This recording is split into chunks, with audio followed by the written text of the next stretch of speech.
जानवर और भगवान की परीक्षा।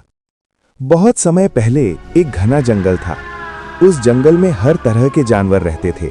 हिरण, बंदर, हाथी, खरगोश, लोमड़ी और कई पक्षी। जंगल हरा भरा था, लेकिन जानवरों में अक्सर झगड़े होते रहते थे। कोई ताकत पर घमंड करता, कोई चालाकी पर, तो कोई अपनी तेज दौड़ पर। एक दिन जंगल में भयानक सूखा पड़ गया। नदी का पानी कम होने लगा, पेड़ सूखने लगे और खाने की कमी होने लगी। सभी जानवर परेशान हो गए। एक रात जब सभी जानवर प्यास और भूख से परेशान थे, तभी आकाश में तेज प्रकाश हुआ। एक दिव्य आवाज गूंजी, मैं तुम्हारी परीक्षा लेने आया हूं। जो मिलजुल कर काम करेगा वही इस संकट से बाहर निकलेगा। जानवर डर भी गए और हैरान भी, लेकिन उन्हें समझ नहीं आया कि परीक्षा कैसे होगी। अगली सुबह जंगल के बीच एक छोटा सा जलकुंड दिखाई दिया, जिसमें थोड़ा पानी था।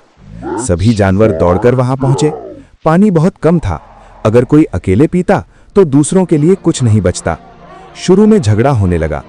लोमड़ी बोली, मैं सबसे चालाक हूं, पहले पानी मैं पीऊंगी। हाथी बोला, मैं सबसे बड़ा हूं, मेरा हक पहले है। बंदर पेड़ से चिल्लाया, मैं सबसे तेज हूं, मैं पहले आया हूं।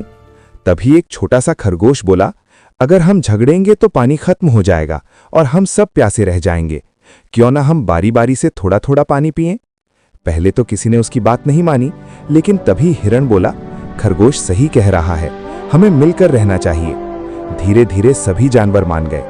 उन्होंने तय किया कि हर जानवर थोड़ा थोड़ा पानी पिएगा और बाकी समय नए पानी की खोज करेगा। हाथी ने अपनी सूंड से दूर की जमीन खोदनी शुरू की। बंदरों ने ऊंचे पेड़ों से दूर तक देखने की जिम्मेदारी ली। पक्षी आसमान में उड़कर नदी का रास्ता ढूंढने लगे। कई दिनों की मेहनत के बाद पक्षियों ने एक नई छोटी नदी खोज ली, जो पहाड़ के पीछे बह रही थी। सभी जानवर खुशी से झूम उठे। उन्होंने मिलकर वहां तक रास्ता बनाया और पूरे जंगल को फिर से पानी मिलने लगा। उसी रात फिर वही दिव्य प्रकाश हुआ। आवाज आई, तुम सब मेरी परीक्षा में सफल हुए। मैंने देखा कि जब तक तुम स्वार्थी थे, तुम कमजोर थे, लेकिन जब तुमने मिलकर काम किया तो तुम सबसे ताकतवर बन गए। इतना कहकर प्रकाश गायब हो गया। उस दिन के बाद जंगल में जानवरों ने कभी आपस में झगड़ा नहीं किया। वे समझ चुके थे कि असली ताकत न ताकत में है, न चालाकी में।